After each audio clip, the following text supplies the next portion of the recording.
আসসালামু আলাইকুম রহমতুল্লাহ বারাকাতুহ।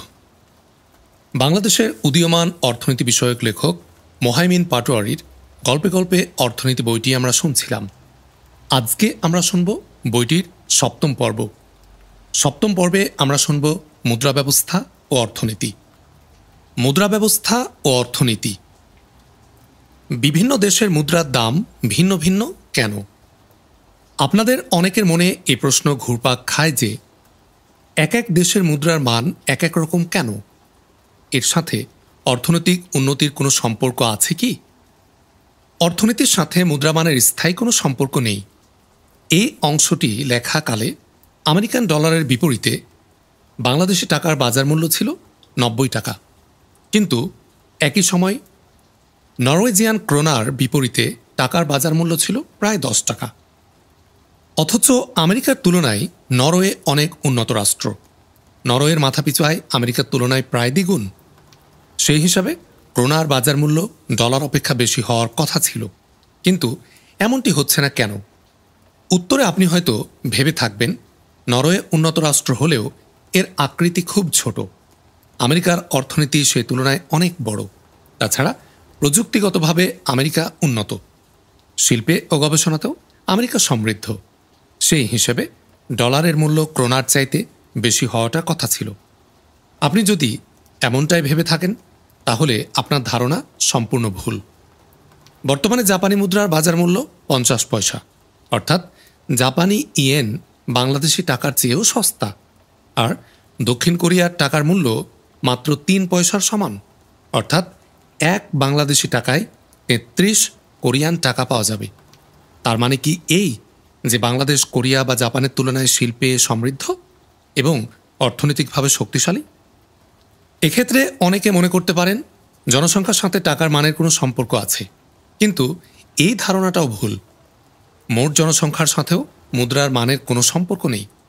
মধ্যপ্রাচ্যের দিকে চোখ ফেরালে আমরা দেখতে পাব কুয়েতের ১ দিনারের মূল্য ২৫০ টাকা, কিন্তু সৌদি আরব কুয়েতের চেয়ে অনেক বড়, আরও জনবহুল এবং অধিক সম্পদশালী। তারপরেও সৌদি রিয়ালের মূল্য কুয়েতি দিনারের তুলনায় ১০ গুণ কম। এমনকি মার্কিন ডলার বা চীনা ইউয়ানও কুয়েতি দিনারের চেয়ে কম মূল্যবান। তার মানে মুদ্রার মানের সাথে এগুলোর কোনো সম্পর্ক নেই। তাহলে এক এক দেশের মুদ্রার মান এক এক রকম কেন? ঐতিহাসিকভাবে পৃথিবীর এক এক দেশের মুদ্রার মান এক এক রকম।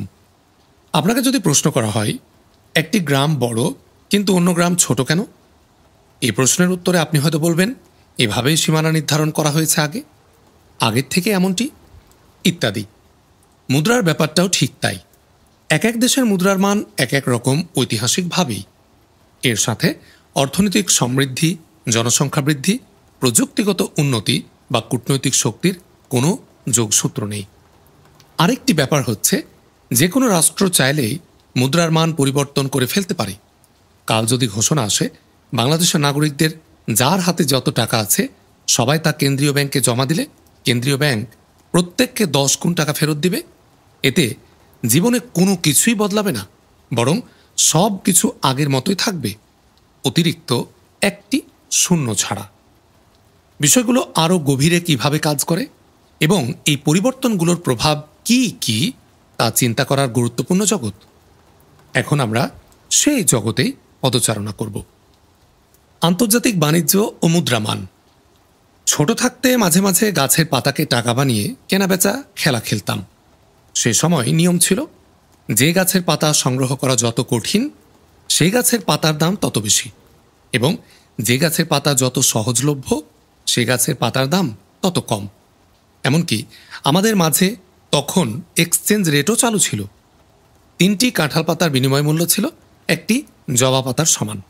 কিন্তু সমস্যা বাধত তখন, যখন বাড়িতে কোনো কাঁঠাল গাছ কাটা পড়ত কিংবা নতুন করে জবা গাছ লাগানো হতো, কারণ তখন আগের এক্সচেঞ্জ রেট বজায় রাখা সম্ভব হতো না। পারিপার্শ্বিক পরিবেশের সাথে এক্সচেঞ্জ রেটও পরিবর্তিত হয়ে যেত। ছোটবেলার ভিন্ন ভিন্ন গাছের পাতার মতোই বর্তমান বিশ্বের বিভিন্ন দেশে ভিন্ন ভিন্ন মুদ্রা রয়েছে, যেমন নরওয়েতে ক্রোনা, মুকুট, রাশিয়াতে রুবল, ভারতে রুপি ইত্যাদি।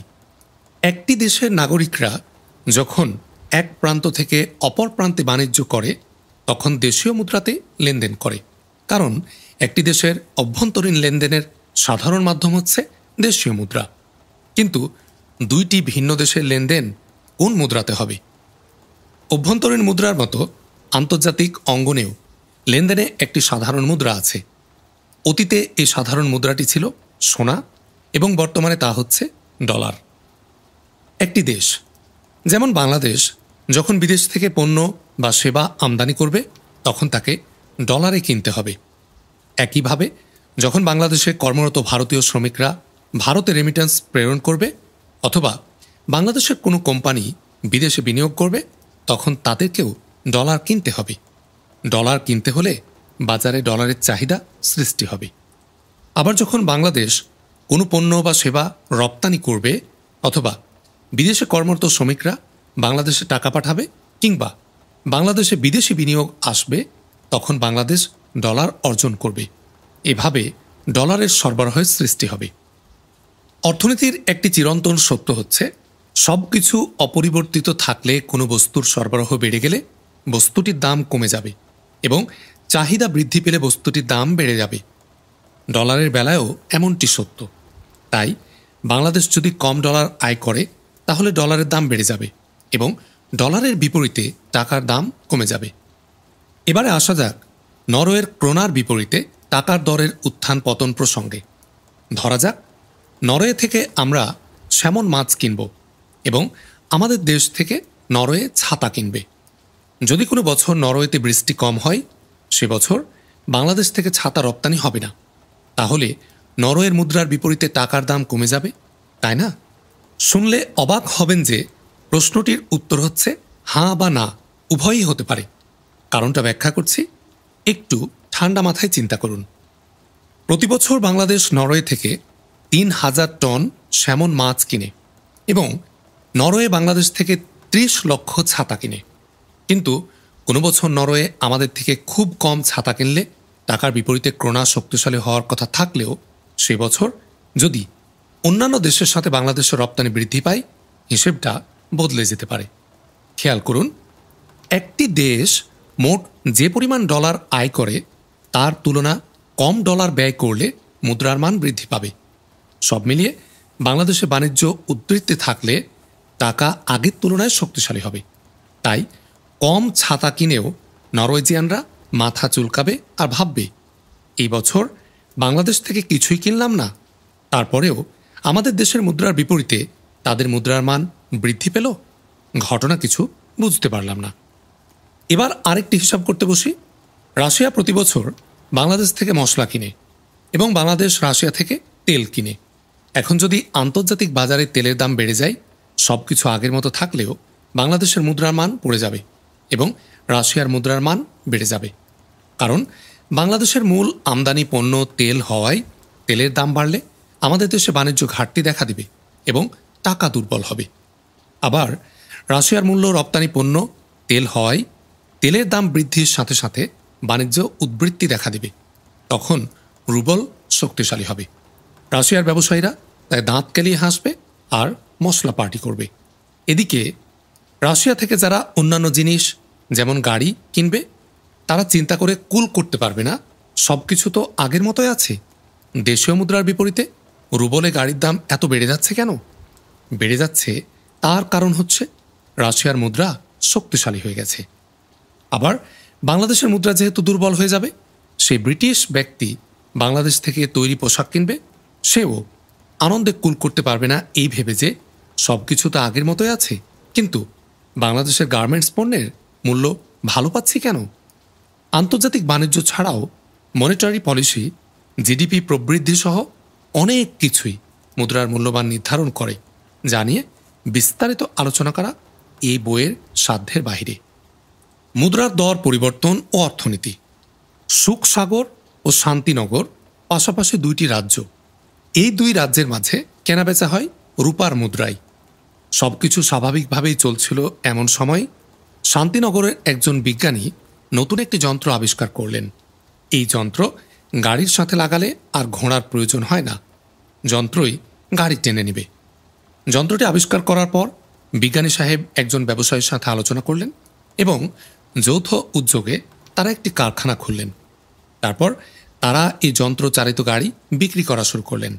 ধীরে ধীরে সবাই ঘোড়ার গাড়ি ছেড়ে যান্ত্রিক গাড়ি কেনা আরম্ভ করলেন। এভাবে প্রযুক্তিগতভাবে এবং অর্থনৈতিকভাবে সুখসাগর শান্তিনগরের তুলনায় পিছিয়ে পড়ল। এর ফলে শান্তিনগরের রপ্তানি বেড়ে গেল এবং সুখসাগরের আমদানি বেড়ে গেল। যেহেতু দুইটি দেশেরই সাধারণ মুদ্রা রূপা, সকল লেনদেন রূপা দিয়ে হওয়ায় ধর্মনগর থেকে সকল রূপা শান্তিনগরে চলে যেতে থাকল। এক দেশের মুদ্রা অপর দেশে চলে যেতে থাকলে কিভাবে জীবনযাপন সম্ভব? লক্ষ্য করুন, আপনার আয় যদি ব্যয় অপেক্ষা বেশি হয়, আপনি কি করেন? 1. সঞ্চয় থাকলে সেখান থেকে খরচ করেন, অথবা 2. ধার করেন, অথবা 3. নিজ সম্পদ বিক্রি করে আয়ের ব্যবস্থা করেন। ঠিক তেমনি সুখনগরের মুদ্রা যখন শেষ হয়ে আসবে, তারা সঞ্চয় ভেঙে ব্যয় করবে। সঞ্চয় না থাকলে তারা শান্তিনগর থেকে ঋণ নিবে, কারণ তাদের শান্তিনগরের কাছে বাড়তি মুদ্রা আছে। এভাবে সুখসাগর রাজ্যটি ঋণগ্রস্ত হতে থাকবে। ঋণ নেয়া ব্যতীত আরেকটি ঘটনা ঘটতে পারে, তা হলো সম্পদ বিক্রি করে মুদ্রা সংগ্রহ করা। এভাবে সুখসাগরের সম্পদ শান্তিনগরের অধিবাসীদের কাছে যেতে থাকবে এবং এর বিনিময়ে সুখসাগরের অধিবাসীরা মুদ্রা অর্জন করে বাণিজ্য চালিয়ে যাবে। বর্তমান বিশ্বের দিকে তাকালে আমরা দেখব, উপরের উদাহরণের মতোই কোনো দেশে মুদ্রা বা ডলার ঘাটতি দেখা দিলে তারা বৈদেশিক মুদ্রার সঞ্চয় বা ফরেক্স রিজার্ভ ভেঙে কাজ চালায়, অথবা ঋণ নেয়, অথবা সম্পদ বিক্রি করে বৈদেশিক মুদ্রা অর্জন করে, বিদেশি বিনিয়োগ বা ফরেন ইনভেস্টমেন্ট। তবে উপরের গল্পের সাথে বর্তমান বিশ্বের একটি উল্লেখযোগ্য পার্থক্য হচ্ছে, বর্তমানে সব দেশের অভ্যন্তরে একরকম মুদ্রা ব্যবহৃত হয় না। এক এক দেশের অভ্যন্তরে এক এক রকম মুদ্রা চালু আছে। তাই এক দেশের মুদ্রা আরেক দেশে চলে না। যেমন সুইজারল্যান্ডের ফ্রাঙ্ক বাংলাদেশে চলে না, আবার বাংলা টাকা সুইজারল্যান্ডে চলে না। তার মানে এক দেশের টাকা আরেক দেশে চলে যাবার কোনো সম্ভাবনাই নেই, বরং প্রত্যেক দেশের টাকা নিজ নিজ দেশে নিশ্চিত রূপে থাকবে। সেক্ষেত্রে উপরের আলোচনা কি প্রাসঙ্গিক? এই প্রশ্নের উত্তর দিতে আমরা আবারও সুখসাগর ও শান্তিনগরে ডুব দেই। এবারে মনে করি সুখসাগরের মুদ্রায় রাজা প্রশান্তের এবং শান্তিনগরের মুদ্রায় রানী শান্তনার স্বাক্ষর করা আছে। এক দেশের মুদ্রা আরেক দেশে চলে না। এখন হিসেবটা অনেক জটিল হয়ে গেছে। যেহেতু দুইটি ভিন্ন দেশের মধ্যে সাধারণ মুদ্রা নেই, আগের মতো সহজে আন্তর্জাতিক বাণিজ্য হবে না। এই সমস্যা সমাধানের জন্য প্রয়োজন একটি মধ্যস্থতাকারী প্রতিষ্ঠান। আনন্দ নামে একজন ব্যাংকার দুই দেশের সাথে ভালো সম্পর্ক রাখেন এবং উভয় দেশের ব্যাংকিং সেক্টরে তার দৃঢ় উপস্থিতি রয়েছে। সে বলল, আচ্ছা ঠিক আছে, আপনাদের সমস্যা নিরসনে আমি মাধ্যম হিসাবে কাজ করি। আপনাদের দেনা পাওনা আমাকে বুঝিয়ে দেন, আমি দেখছি। এভাবে শান্তিনগরের কোনো ব্যক্তি সুখনগরের কোনো ব্যবসায়ীর থেকে পণ্য কিনতে চাইলে আনন্দের ভায়া হয়ে লেনদেন করে। প্রথমে যেহেতু দুই পাশে মুদ্রার লেনদেন গড়পড়তা সমান ছিল, সব মিলিয়ে আনন্দের ব্যাংকে উভয়ের মুদ্রার চাহিদা ও সরবরাহের একটা ভারসাম্য ছিল। কিন্তু কিছুদিন পর ইঞ্জিন চালিত যান তৈরি হয়ে গেল। তখন আনন্দের ব্যাংকে প্রশান্তের মুদ্রার পাহাড় জমা হলো, কিন্তু প্রয়োজনীয় ক্রেতা খুঁজে পাওয়া গেল না। ওদিকে শান্তনার মুদ্রার চাহিদা গগনচুম্বী, কিন্তু কোনো বিক্রেতা পাওয়া গেল না। বিক্রেতা আছে কিন্তু ক্রেতা নেই, সরবরাহ আছে কিন্তু চাহিদা নেই। এমন পরিস্থিতিতে ইতিহাসে সব সময় যা হয়েছিল, এক্ষেত্রেও তাই হবে। প্রশান্তের মুদ্রার দাম পড়ে যাবে। দাম কমে গেলে সুখসাগরের অধিবাসীদের শান্তিনগর থেকে জিনিসপত্র কেনা কঠিন হয়ে যাবে। অপরপক্ষে সুখসাগর থেকে আমদানি করা সবার জন্য সহজ হয়ে যাবে। এসব কারণে বাণিজ্য ঘাটতি কিছুটা কমে আসবে, কিন্তু গঠনগত পরিবর্তন না হলে মুদ্রার মান ক্রমাগত পড়তে থাকবে এবং ঠিক আগের মতোই ঋণ করে বা জায়গা জমি বেচে চলতে হবে। এমনই করেই বর্তমান বিশ্বের বিভিন্ন দেশগুলো নিজেদের মধ্যে বাণিজ্য করে থাকে। কোনো একটি দেশের রপ্তানি অপেক্ষা আমদানি বেশি হলে সেই দেশকে বৈদেশিক মুদ্রার সঞ্চয় বা রিজার্ভ থেকে খরচ করতে হয়। সঞ্চয় শেষ হয়ে গেলে ঋণ নিতে হয় অথবা বিদেশি প্রতিষ্ঠান বা ব্যক্তিবর্গের কাছে সম্পদ বিক্রয় করে দিতে হয়। তবে কোনো রাষ্ট্রে যদি বিদেশি বিনিয়োগ না আসে এবং সে রাষ্ট্রের জনগণ বিদেশি ঋণ না নেয়, সেক্ষেত্রে দেশটির অবস্থা খুব খারাপ হয়ে যায়। কোনো কিছুতে কাজে না দিলে মুদ্রার দর পতন ঠেকানোর মতো কিছুই থাকে না। এক পর্যায়ে ঋণ বিফল হয় এবং দেউলিয়া হয়ে অর্থনীতিতে ধস নামে। তখন মুদ্রার মান খুব দ্রুত পড়ে যায় এবং বেকারত্ব তীব্র আকার ধারণ করে। এক্ষেত্রে এক দেশ থেকে অন্য দেশে মানুষ জীবিকার সন্ধানে পাড়ি জমায়। অভিবাসন। দেশ হিসাবে স্পেন জার্মানির তুলনায় প্রযুক্তিগতভাবে পিছিয়ে, সেই কারণে জার্মানির সাথে স্পেনের বাণিজ্য ঘাটতি চলতে থাকে। কিন্তু স্পেন এবং জার্মানি উভয়ের মুদ্রায় ইউরো, তাই বাণিজ্য ঘাটতি থাকা মানে স্পেনের হাতে মুদ্রা কমে আসছে এবং জার্মানির হাতে মুদ্রা বাড়ছে। হাতে মুদ্রা বেশি থাকলে সবাই বিনিয়োগ করে, জার্মানিও করবে। এই বিনিয়োগ যদি হয় স্পেনে, তাহলে মুদ্রা প্রবাহ চক্রাকারে ঘুরতে থাকবে এবং স্পেনের স্থায়ী সম্পত্তি এবং প্রতিষ্ঠানগুলো ধীরে ধীরে জার্মানির হাতে চলে যেতে থাকবে। কিন্তু যদি স্পেনে বিনিয়োগ না করে, তাহলে স্পেনকে ইউরো অর্জনের নতুন কোনো রাস্তা খুঁজতে হবে। এর একটি উপায় হচ্ছে রেমিট্যান্স। স্পেনের অধিবাসীরা জার্মানিতে কাজ করতে যাবে, বাস্তবে তাই হচ্ছে। স্পেন চাইলে ঋণ নিতে পারে, তাও হচ্ছে এখন। তবে নিজস্ব প্রযুক্তি উন্নয়ন করতে পারলে জার্মানির সাথে স্পেন টেক্কা দিতে পারবে না। দিনে দিনে জার্মানি ধনী হবে এবং স্পেন দরিদ্র হবে এবং অভিবাসন চলতে থাকবে। ইটালির অবস্থাও স্পেনের মতোই, কেবল ইটালি কিংবা স্পেন নয়, ইতিহাসে সর্বদাই এমনটি হয়েছিল। সেজন্য অভিবাসন একটি ঐতিহাসিক সত্য। যুগ যুগ ধরে পৃথিবীর এক স্থান থেকে মানুষ অন্য স্থানে জীবিকার প্রয়োজনে পাড়ি জমিয়েছে। অনেক ঐতিহাসিক স্থানে গেলে আমরা দেখতে পাই এককালের রমরমা শহর এখন ফাঁকা নগরী। তার কারণ কোনো এককালে এই নগরী তার অর্থনৈতিক গুরুত্ব হারিয়ে ফেলেছে এবং অন্য কোনো গুরুত্বপূর্ণ নগরী গড়ে উঠেছে। এর ফলে ধীরে ধীরে স্থানটি ছেড়ে মানুষ অন্য স্থানে চলে গেছে। ট্রেড ব্যালান্স এই ক্ষেত্রে গুরুত্বপূর্ণ ভূমিকা পালন করে। যে দেশে ক্রমাগত ট্রেড ইমব্যালেন্স থাকে, সেখান থেকে মানুষ মাইগ্রেট করে উদ্বৃত্ত অঞ্চলে যায়। এমনটা যুগ যুগ ধরে চলে আসছে। একটি দেশের অভ্যন্তরেও আমরা একই চিত্র দেখতে পাই। যেমন ঢাকার আশপাশে শিল্প কারখানা বেশি থাকায় এখানে উৎপাদন বেশি। কিছু কৃষিপণ্য বাদে গ্রামে আর কোনো উৎপাদন ব্যবস্থা নেই, তাই ঢাকার সাথে গ্রামের বাণিজ্য ঘাটতি চলে আসছে। যেহেতু কারো ঘাটতি মানে কারো বাড়তি, ঢাকাতে দেশের বিভিন্ন এলাকার অর্থ চলে আসছে এবং দিন দিন ঢাকা সম্পদশালী হয়ে উঠছে। এই কথা সত্য যে চাল, সবজি, মাছ ইত্যাদি কিনলে কিছু টাকা ঢাকার থেকে গ্রামে যায়, কিন্তু বেশিরভাগ ক্ষেত্রে এ লেনদেন হয় অসম। তাই গ্রামগুলো অর্থনৈতিকভাবে দিন দিন দুর্বল হচ্ছে এবং সেখান থেকে কাজ খুঁজতে ঢাকায় আসতে হচ্ছে অনেককে। বিশ্বের অন্যান্য অঞ্চলেও ঐতিহাসিকভাবে এমনটা সত্য। তবে বর্তমানে কাঁটাতারের যুগে অভিবাসন অনেক সমস্যাজনক হয়ে গেছে। তাই দেখা যায় পৃথিবীর এক অংশে দারিদ্র্যের মধ্যে থাকতে হচ্ছে এবং আরেক অংশ অর্থনৈতিক সুফল ক্রমাগত ভোগ করে যাচ্ছে। একটি টিকা এখানে আছে, টিকা সরকারি দেউলিয়াত্ব।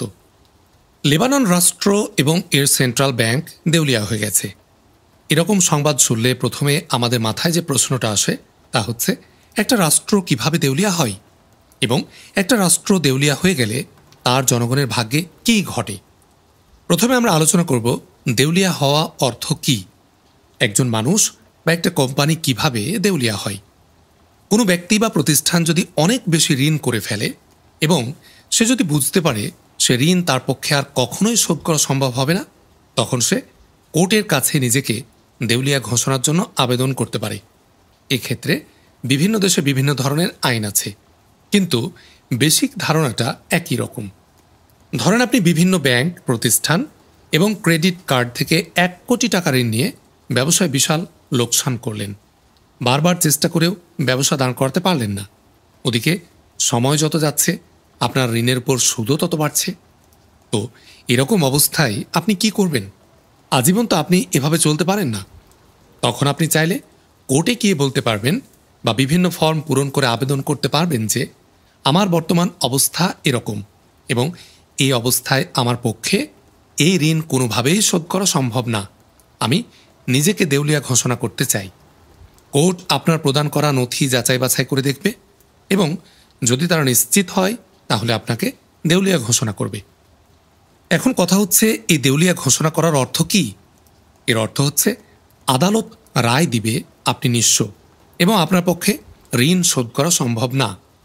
তারপর আদালত আপনার জীবন ধারণের জন্য অত্যাবশ্যকীয় সম্পত্তি বাদে যত আয়েশি সম্পদ আছে সেগুলো বাজেয়াপ্ত করে পাওনাদারদেরকে যতটুকু পারা যায় বুঝিয়ে দেবে। সে সাথে কোর্ট একটা নির্দিষ্ট সময়সীমা নির্ধারণ করে দেবে। ওই সময়সীমা পর্যন্ত আপনি যে চাকরি করবেন তার বেতনের একটা অংশ কোর্ট পাওনাদারদেরকে তুলে দেবে। এছাড়াও দেউলিয়া হলে আপনি আরও কিছু নাগরিক অধিকার এবং সামাজিক সুযোগ সুবিধাও হারাবেন।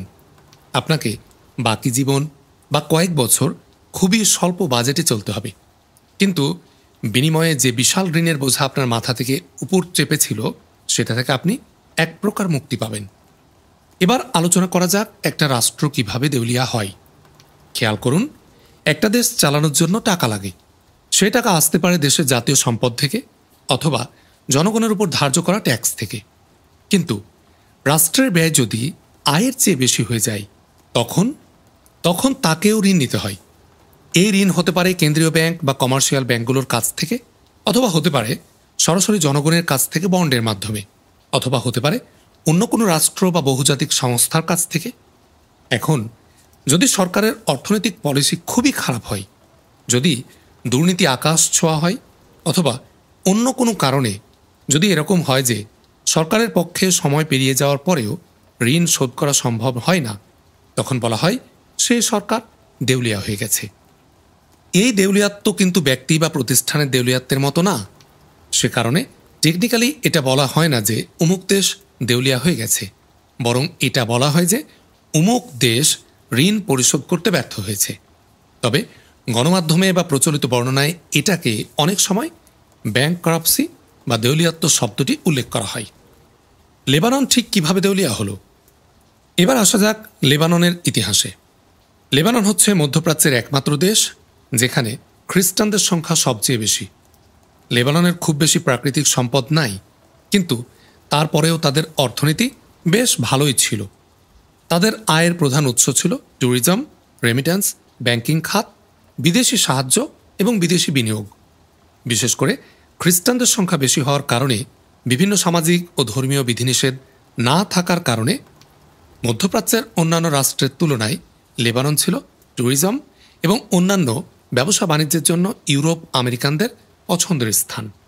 সে সময় লেবাননের অর্থনৈতিক অবস্থা এতই সচ্ছল ছিল যে লেবাননকে বলা হতো মধ্যপ্রাচ্যের সুইজারল্যান্ড, আর এর রাজধানী বৈরুতকে বলা হতো মধ্যপ্রাচ্যের প্যারিস।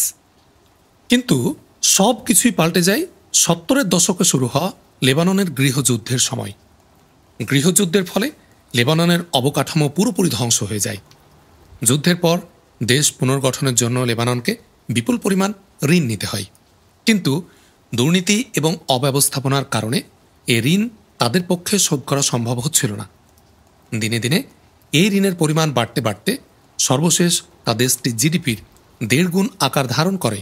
সরকারের যা আয় হয় তার প্রায় অর্ধেকই চলে যায় ঋণের সুদ দিতে গিয়ে। এভাবে অর্থনীতির অবস্থা দিনে দিনে খারাপ হতে থাকে।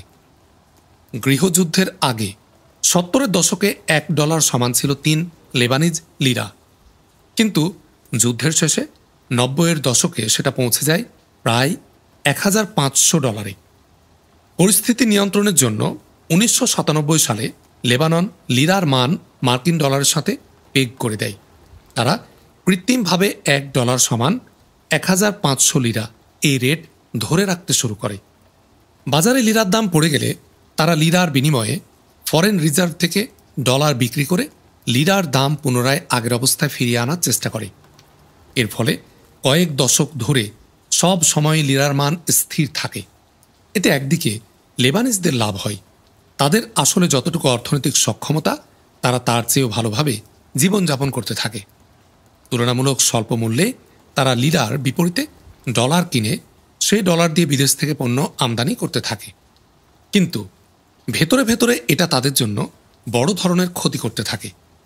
এই উচ্চমূল্যে ফিক্সড রেট ধরে রাখার একটা প্রধান ফলাফল ছিল লেবানিজরা আর আশপাশের দেশগুলোর মতো উৎপাদনমুখী বা রপ্তানিমুখী হওয়ার ব্যাপারে উৎসাহ পাচ্ছিল না। তারা ধীরে ধীরে সম্পূর্ণ আমদানি নির্ভর হয়ে পড়ে। গৃহযুদ্ধের পর লেবাননের মূল আয় ছিল ট্যুরিজম, বিদেশি ঋণ, উপসাগরীয় দেশগুলো থেকে সাহায্য, ব্যাংকিং খাত এবং বিদেশ থেকে পাঠানো রেমিট্যান্স। এগুলো দিয়ে মোটামুটি ভালোই চলে যাচ্ছিল। কিন্তু 2011 সালের আরব বসন্ত এসে সব কিছু পাল্টে দেয়। আরব বসন্তে মধ্যপ্রাচ্যের বিভিন্ন দেশে সরকার বিরোধী আন্দোলন হলেও লেবানন মোটামুটি শান্ত ছিল। কিন্তু প্রতিবেশী দেশগুলোর অস্থিরতা, আন্দোলন এবং গৃহযুদ্ধের প্রভাব লেবাননেও এসে দোলা দেয়। যেমন সিরিয়ার গৃহযুদ্ধের ফলে 1.5 মিলিয়ন শরণার্থী লেবাননে এসে আশ্রয় নেয়, যা লেবাননের মোট জনসংখ্যার প্রায় 1/4। ওদিকে লেবানিজ শিয়া মিলিশিয়া সংগঠন হিজবুল্লাহ যখন সিরিয়ার গৃহযুদ্ধে সরাসরি অংশগ্রহণ করতে শুরু করে, তখন উপসাগরীয় সুন্নি আরব রাষ্ট্রগুলো লেবাননের প্রতি সাহায্য বন্ধ করে দেয়। একই সাথে 2014 সালের পর থেকে তেলের দাম হ্রাস পেতে শুরু করলে লেবাননের রেমিট্যান্স প্রবাহ কমতে শুরু করে। সে সময় প্রায় 4 লাখ লেবানিজ নাগরিক তেল সমৃদ্ধ উপসাগরীয় রাষ্ট্রগুলোতে কাজ করত। এর মধ্যে অর্ধেকই ছিল সৌদি আরবে। লেবাননের জিডিপির 1/5 আসত তাদের পাঠানো রেমিট্যান্স থেকে। কিন্তু তেলের দাম পড়ে যাওয়ায় তাদের অনেকে চাকরি হারায় বা মূল্য বৃদ্ধি পাওয়ায় অনেকে রেমিট্যান্স পাঠানোর পরিমাণ কমিয়ে দেয়। 2015 সালে লেবাননের মোট রেমিট্যান্সের প্রায় 60% এসেছিল গালফ প্রবাসীদের কাছ থেকে। কিন্তু 2017 সালে সেটা নেমে আসে মাত্র 7%। পরিস্থিতি খারাপ হতে শুরু করলে লেবাননের central bank du Liban financial engineering করতে শুরু করে। তারা উচ্চ সুদে কমার্শিয়াল ব্যাংকের কাছ থেকে ডলার ঋণ নিতে থাকে। বিনিময়ে কমার্শিয়াল ব্যাংকগুলোও সাধারণ মানুষের কাছ থেকে সে ডলার জমা নিতে শুরু করে। কিন্তু যেহেতু সরকারের অন্য কোনো আয় ছিল না, তাই এটা ছিল মূলত এক ধরনের পঞ্জি স্কিম। মানুষ অতিরিক্ত সুদের লোভে ব্যাংকে ডলার জমা রাখতে শুরু করে। সরকার সেই ডলার কাজে লাগাতে থাকে অন্য আমদানির জন্য, লিরার মান ধরে রাখার জন্য এবং সেই সুদ দেওয়ার জন্য। এরপর যখন সরকারের হাত খালি হয়ে যায়, তখন তারা আরও উচ্চ সুদে ব্যাংক থেকে ঋণ নিতে শুরু করে এবং ব্যাংকগুলোর মানুষের কাছ থেকে ডলার সংগ্রহ করার জন্য তাদেরকে আরও উচ্চ সুদের অফার দিতে শুরু করে। পুরো ব্যাপারটা এক ধরনের চক্রের মধ্যে পড়ে যায়, যেই চক্র এক সময় ভেঙে পড়তে বাধ্য। কিন্তু এর মধ্যে এমন কয়েকটা ঘটনা ঘটে যা এই পতনকে আরও ত্বরান্বিত করে। প্রথমত, 2019 সালে সরকার রাজস্ব বৃদ্ধির জন্য হোয়াটসঅ্যাপ কলের উপর ট্যাক্স নির্ধারণ করে। লেবাননের দুর্নীতিবাজ পলিটিশিয়ানদের কল্যাণে সেখানে ধনীদের আয়কর খুবই কম। তাদের ট্যাক্স না বাড়িয়ে যখন হোয়াটসঅ্যাপ কলের উপর ট্যাক্স বসানো হয় যাতে গরিবরাই সবচেয়ে বেশি ক্ষতিগ্রস্ত হবে, তখন মানুষ রাস্তায় নেমে আসে এবং সরকারকে পদত্যাগ করতে বাধ্য করে।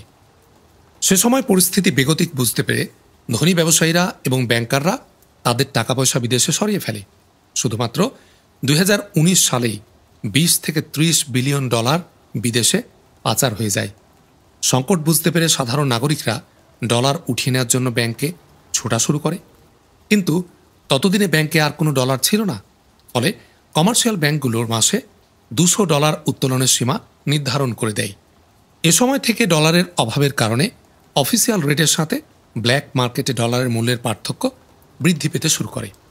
অফিসিয়ালি তখন $1 সমান 1500 লিরা, কিন্তু ব্ল্যাক মার্কেটে সেটা প্রথমে 1600, এরপর 1800 থেকে শুরু করে বাড়তে বাড়তে গত বছর $1 সমান হয়ে যায় 24,000। সে সময় আরও 2টা ঘটনা ঘটে। প্রথমত, কোভিড-19 প্যান্ডেমিকের কারণে লেবাননের আয়ের প্রধান উৎস ট্যুরিজম ব্যাপকভাবে ক্ষতিগ্রস্ত হয়। এরকম পরিস্থিতিতে লেবানন প্রথমবারের মতো ডিফল্ট করে এবং সেই ধাক্কা সামলাতে না সামলাতে 2020 সালের অগস্টে ঘটে যায় সে চরম বিপর্যয়, বৈরুত পোর্ট বিস্ফোরণ। লেবাননের ঘুরে দাঁড়ানোর সম্ভাবনা এমনিতেই কঠিন ছিল। এই বিস্ফোরণের ফলে সৃষ্ট ধ্বংসযজ্ঞ সেটাকে প্রায় অসম্ভব করে তোলে। তারই ধারাবাহিকতায় এখন দ্বিতীয়বারের মতো লেবাননের ডিফল্ট করার কথা শোনা যাচ্ছে। সর্বশেষ আলোচনা করা যাক, একটা দেশ দেউলিয়া হলে কি ঘটে। কোনো ব্যক্তি বা প্রতিষ্ঠান দেউলিয়া হলে যেরকম সম্পত্তি বাজেয়াপ্ত করার ঘটনা ঘটে, দেশের ক্ষেত্রে সাধারণত সেরকম ঘটে না, যদিও এর ব্যতিক্রমও আছে। যেমন 2012 সালে আর্জেন্টিনা ডিফল্ট করার পর মার্কিন আদালতের নির্দেশে ঘানায় অবস্থিত একটি আর্জেন্টাইন নেভি ট্রেনিং শিপ বাজেয়াপ্ত করা হয়। এছাড়াও এর আগে শ্রীলঙ্কা ঋণ শোধ করতে না পারায় চীন 99 বছরের জন্য তাদের একটি পোর্ট লিজ নিয়ে নেয়। এমনিতে সাধারণত কোনো দেশ দেউলিয়া হয়ে গেলে পাওনাদার রাষ্ট্র বা প্রতিষ্ঠানগুলো তাদের সাথে নেগোশিয়েট করে। কখনো তারা ঋণ পরিশোধ করার সময়সীমা বৃদ্ধি করে, কখনো দাবির কিছু অংশ ছাড় দেয়, যেটাকে ইংরেজিতে হেয়ার কাট বলা হয়। যেমন 2011 সালে আর্জেন্টিনা যখন $81 বিলিয়ন ঋণের ক্ষেত্রে ডিফল্ট করে, তখন নেগোসিয়েশনের পর তারা পাওনাদারদেরকে 1/3 ঋণ শোধ করার প্রতিশ্রুতি দেয়। দেউলিয়া হওয়ার সবচেয়ে বড় সমস্যা হলো এটি অর্থনীতি এবং মুদ্রা ব্যবস্থায় নেতিবাচক প্রভাব ফেলে। লেবানন 2020 সালে প্রথমবার ডিফল্ট করার পর যা যা ঘটেছিল তা হচ্ছে মূল্যস্ফীতি বৃদ্ধি, বেকারত্ব বৃদ্ধি, আমদানিসহ বিভিন্ন খাতে বরাদ্দ কমে যাওয়া, সরকারের উপর রাজনৈতিক চাপ বৃদ্ধি পাওয়া ইত্যাদি। দেউলিয়া হওয়াকে কেন্দ্র করে অনেক সময় সরকারকে পদত্যাগ করতে হয়। তাদের ক্রেডিট রেটিং কমে যাওয়ায় ভবিষ্যতে ঋণ পাওয়া কঠিন হয়ে ওঠে, বা পেলেও তার জন্য উচ্চহারে সুদ দিতে হয়। তারপরেও বিভিন্ন খাতে খরচ কমিয়ে অর্থনৈতিক পলিসি পুনর্নির্ধারণ করে অনেক দেশ একবার ডিফল্ট করার কিছু বছরের মধ্যে পুনরায় ঘুরে দাঁড়াতে পেরেছে।